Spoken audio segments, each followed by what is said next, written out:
Airline disaster. A Boeing Dreamliner plunges to the ground moments after takeoff in India. We are going to do a fair and thorough investigation. What we're learning about the Canadian passenger killed and what the sole survivor is saying. Under surveillance, how sources say a suspected Indian government agent was spying on former federal NDP leader Jagmeet Singh. A Global News exclusive this Thursday night. Kicked out. Sir.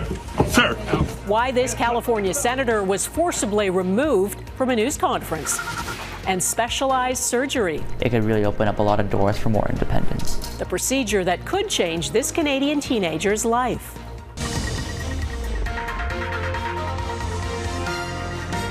Global National with Donna Friesen. Good evening and thanks for joining us. The sole survivor of a devastating plane crash in India says it all happened within seconds. The fully loaded Boeing 787 Air India flight crashed shortly after takeoff. Its tail section left protruding from the building it hit. Emergency crews hoping to find survivors were left waiting with empty stretchers. The crash was catastrophic. The Boeing Dreamliner was flying from Ahmedabad in northwestern India to London Gatwick, but barely made it into the air. It crash-landed less than a minute later on a medical college near the airport. That college is in a dense residential area. Dozens of people on the ground have been killed and injured, and 241 people on the plane, including a Canadian woman, have died. Our coverage begins with Redmond Shannon and a warning some of the images may be disturbing. Just moments after takeoff, Air India Flight 171 began losing altitude. The Boeing 787 crashing into a medical college, a short distance from Ahmedabad Airport. The plane was loaded with fuel for its journey to London. Most of the 242 passengers and crew and anyone on the ground stood little chance. This man who works near the crash site said he heard a loud noise and rushed outside to a scene of chaos. Authorities have recovered more than 200 bodies. It's not yet known how many were passengers and how many were people in the college. At least 50 of its students were injured. Very tragic and very, very horrific. And even till now, I have to say I'm in a state of shock. As families of passengers look for answers, India's aviation minister promises the investigation will be thorough. I can only think about the passengers, their families, what they might be going through. Air India says there was only one survivor. Ramesh Viswaskumar, believed to be shown here in a video posted by an Indian news outlet. This footage has not been verified by Global News. He reportedly said because he was sitting in seat 11A beside an emergency exit, he managed to get out quickly. The British man said his brother was also on board. Their family numbed by the news. He video called my dad. As he crashed, he said, "Our plane's crashed." All of that. I don't know where my brother is. I don't see any other passengers. I don't know how I'm alive. The flight was scheduled to land here at London Gatwick Airport, where a reception centre for loved ones has now been set up. Alongside the one Canadian victim, more than 2/3 of the people on board were Indian citizens, 53 were British. Donna? Redmond Shannon, thanks. Boeing Dreamliners had a good safety record until today. Whether it was mechanical or pilot error or something else, it's clear something went wrong immediately. Indian aviation authorities say the pilot issued a mayday call right after takeoff. Jackson Prosco explains what we know about the crash and what investigators will be looking for. Whatever happened to Air India Flight 171 happened fast. Just seconds after takeoff, the plane appeared to struggle. And the aircraft did not climb. It got a little bit off the ground and then it just started sinking back down. They definitely did not have the performance that they needed to conduct that flight. And the big question now is why? Investigators will have to probe multiple points of failure: the plane, its engines, pilot error, and outside factors. We won't know that answer until we have a look at the black boxes. The world wants to know pretty quickly. Until now, the Boeing 787 Dreamliner has never been involved in a fatal crash. Worldwide, there are nearly 1,200 of the aircraft in service. Air Canada and WestJet both operate them, though only Air Canada operates the smaller 8 series, the model involved in Thursday's crash. So the 787, the Dreamliner, has been an aircraft that has been in operations now for many years, operating in large fleets around the world without any issues. When it entered service in 2011, the 787 was a marvel, heavily computerized and made primarily of carbon fiber. Early on, there were problems. In 2013, a series of onboard fires led the U.S. Federal Aviation Administration to ground all Dreamliners for months. The problem was later linked to the onboard batteries. Last year, as Boeing reeled from the fallout from incidents with its smaller 737 MAX planes, a whistleblower alleged serious problems with the 787 that could cause the plane to break apart mid-air. At the time, Boeing said extensive testing found no issues with the long-term safety of the Dreamliner. The company says it's prepared to fully support the investigation into the Air India crash and will work with Indian authorities. Jackson Prosco, Global News, Washington. Families around the world are grieving tonight. Air India says among the passengers were 169 Indian nationals, 53 British nationals, 7 people from Portugal, and 1 Canadian, a dentist from Mississauga, Ontario. All of them boarded a flight that never reached its destination. Neetu Garcha reports on what we know about them. One of the victims confirmed aboard the crashed Air India flight was Canadian dentist Dr. Nirali Suresh Kumar Patel. She worked in Mississauga and leaves behind her husband and their 1-year-old child. According to her clinic's website, Dr. Patel graduated from dental college in India before moving to Canada. She's described as a dedicated care provider who enjoyed volunteering in the community at free dental camps. As the Hindu community mourns, this Toronto temple is holding prayers for peace. Very, very sad. It's very tragic accident, and we are feeling for all the family members of the victims. It is shocking. For her husband, it was a real shocking and devastating news because Nirali just went about 4 or 5 days, just less than a week ago. In India, relatives gathered outside hospitals and DNA samples are being collected for victim identification. This man says his daughter-in-law was on the flight. He had dropped her off at the airport before getting a message about the incident. This man says his uncle was on the plane. They tried calling him after hearing what happened, but couldn't reach him. This woman says her son, a doctor present at the hostel, was having lunch inside when the plane crashed into it. She says he's safe. Global Affairs Canada confirms 1 Canadian was on board and says consular officials are in contact with local officials and the victim's family. One thing I wanted to mention today is how devastating the air crash in India is. Prayer services are expected to continue in Toronto and other communities as families await further updates from Indian authorities. Neetu Garcha, Global News, Burnaby, BC.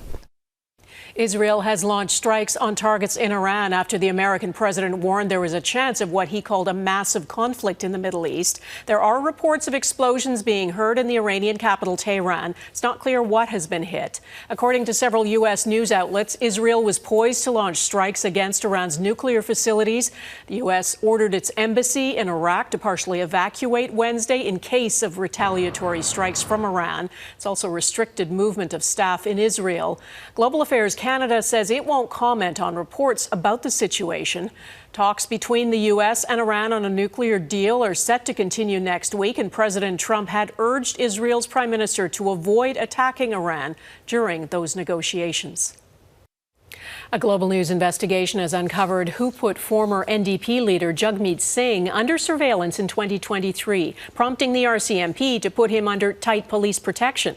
Singh revealed in April police had told him about a credible risk to his life, and sources now tell Global News a suspected Indian government agent was behind it. Mercedes Stephenson has the exclusive details and why Canada's Prime Minister is being asked to rescind the Indian Prime Minister's invitation to the G7 next week.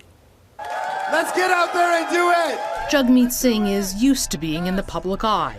The former NDP leader wasn't just being watched, he was being tracked. by a suspected Indian government agent operating on Canadian soil, who obtained access to intimate knowledge of Singh's daily routines, travel, and even his family. Sources tell Global News the agent, who is allegedly tied to Indian government-directed activities, is also connected to organized crime. The Lawrence Bishnoi Gang, a criminal group the Indian government has been accused of using to commit violence in Canada. When the RCMP discovered the surveillance in late 2023, they notified Singh about a credible risk to his life. Singh and his home were placed under heavily armed, round-the-clock police protection. He spoke publicly about it just before Election Day. I had the chills thinking about what that could mean for my wife, who was pregnant at the time, for my baby girl. At the time, even Singh didn't know exactly who was targeting him. They didn't specify the source, but the intimation was that it was a foreign threat.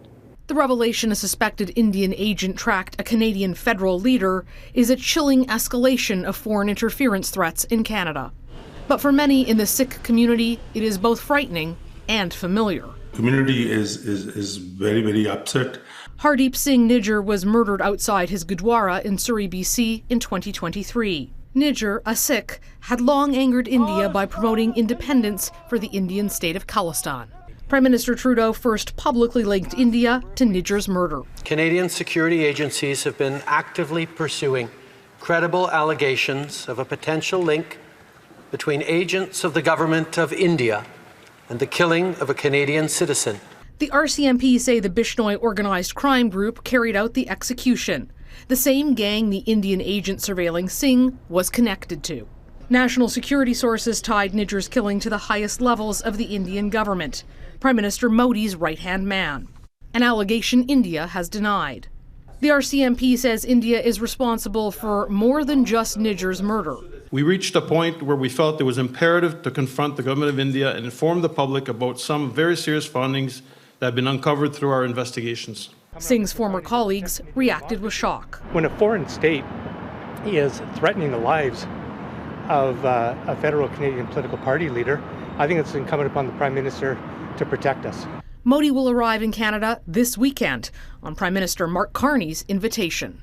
The World Sikh Organization calls that a betrayal. If targeting a Canadian political leader on Canadian soil isn't enough to be barred from entering Canada, then where is our red line? National security sources are also criticizing the Modi invite, Donna. India refuses to cooperate with the RCMP investigation into Nijjar's assassination, along with other alleged violent crime investigations across Canada. Tonight, the Prime Minister's office told us Modi's invitation stands, noting the economic and regional influence that India holds, and saying the two prime ministers have agreed to discuss, quote, law enforcement dialogues. Donna? Okay, Mercedes, thanks. Global National will be in Alberta next week for the G7 summit. Join us on Monday and Tuesday from Banff for full coverage. In Quebec, a police sting operation on organized crime closed in on suspects in multiple cities today. Nearly 150 police officers arrested 11 people. All of them are suspected to be members of gangs operating in that province. The alleged leader of the Montreal Mafia is among them. They face charges related to violent crimes stretching back more than a decade, including multiple murders. Dan Spector reports on the takedown. Police are calling it the biggest organized crime bust this decade. 11 men between the ages of 27 and 57 were arrested Thursday morning. Members of the Montreal Mafia, the Hells Angels, and street gangs. This is a major blow. 3 different factions were attained, not just the Italian Mafia. So it's going to be a significant blow. Among those arrested in what's being dubbed Project Alliance, Leonardo Rizzuto, the alleged leader of the Montreal Mafia. Rizzuto is a big name in Montreal. Has been since the 1980s. But when we put somebody in handcuffs, it's the Rizzuto, Hells Angels street gang. We don't look really at that. 5 suspects targeted in the sting remain at large, but all of the arrests are related to murder. They're not going to be charged for 2 years in prison. They're being charged for 25 years in prison. The key to the operation was an alleged contract killer who turned on the various criminal groups that employed him and has been collaborating with officers since 2022. In the past, organized crime, especially the Italian organized crime, motorbikers, they wouldn't have outsourced. They would have stayed within their clan and group. In court appearances via video conference from 3 different detention centers across Montreal, all 11 men pleaded not guilty to charges of either first-degree murder or conspiracy to commit murder. Members of the Rizzuto family attended the proceedings, including Leonardo's sister Bettina, who watched stone-faced as her brother entered his plea. They need to rebuild, and we need to continue to put that pressure. All 11 of the accused remain detained ahead of their next court appearance in early September. It promises to be a high-profile case. Dan Spector, Global News, Montreal. The Crown's closing arguments. Coming up, the prosecutor's final submissions to the judge at the Hockey Canada sex assault trial.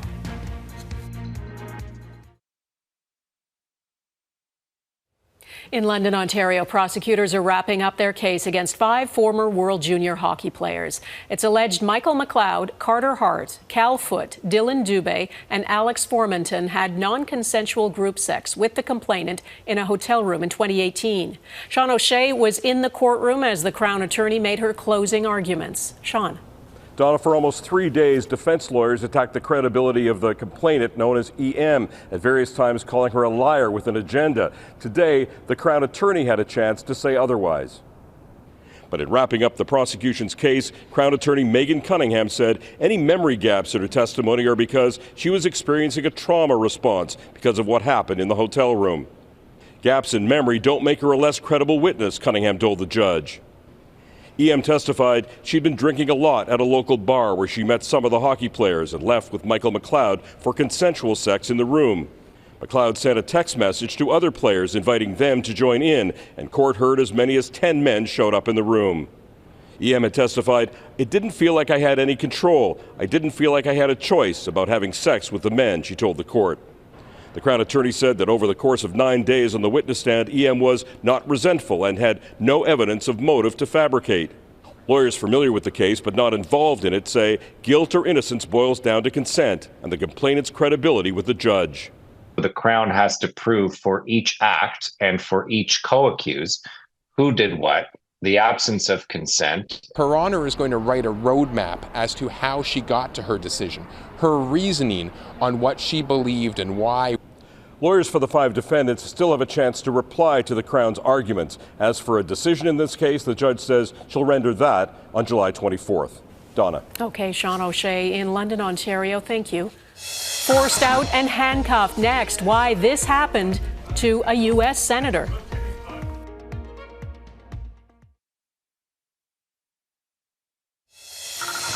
We are staying here to liberate the city. Sir, hands up, hands up. A dramatic political confrontation in Los Angeles today. Democratic Senator Alex Padilla was forcibly removed from a news conference with Homeland Security Secretary Kristi Noem. Noem was justifying why U.S. Marines and National Guards have been sent to help with immigration raids. Senator Padilla tried to ask a question when he was hustled out and handcuffed. He was later released.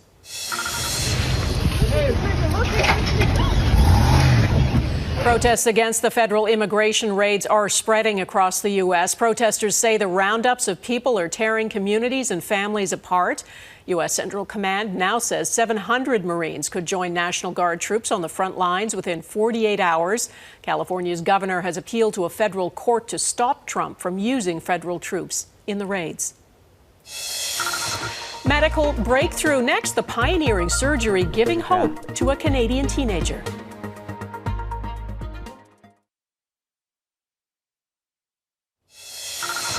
Toronto's Summer McIntosh can't stop making history. She broke her own world record in the women's 400-meter individual medley at the Canadian Swimming Trials in Victoria on Wednesday.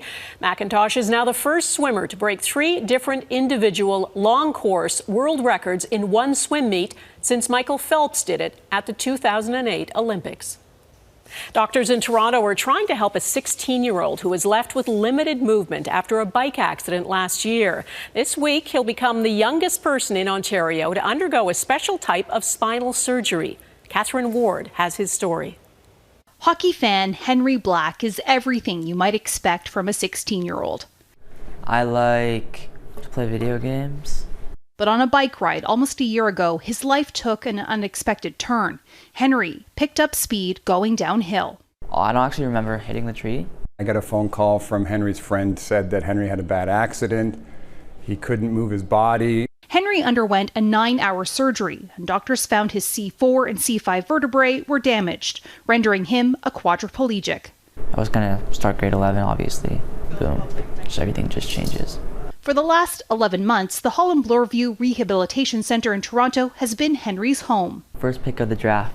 Now, a triple nerve transfer surgery is offering new hope. We have to take a nerve that's connected to his spinal cord that's working and move it to a nearby nerve that's not working.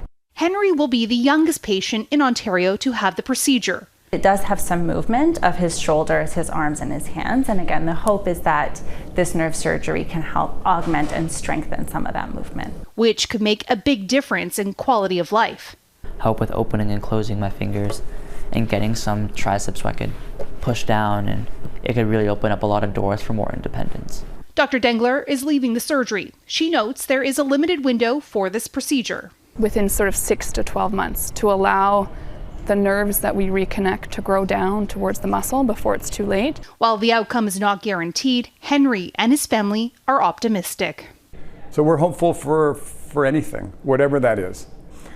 If it was me, I don't think it would be so positive. You know, maybe because he's young and he doesn't know better, or I just think his personality is such that he's like a ray of sunshine. He brings that hope. Catherine Ward, Global News, Toronto. And that is Global National for this Thursday. I'm Donna Friesen. Tonight's Air Canada showcases a patriotic pier in Lac St. Anne, Alberta, the Prairie Mountain Regional Museum in Shoal Lake, Manitoba, and Triton, Newfoundland and Labrador. Please send your pictures of Canadian pride to globalnational@globalnews.ca. And thanks for watching. And Gaviola will be at the anchor desk tomorrow, and I will see you again next week. Bye-bye.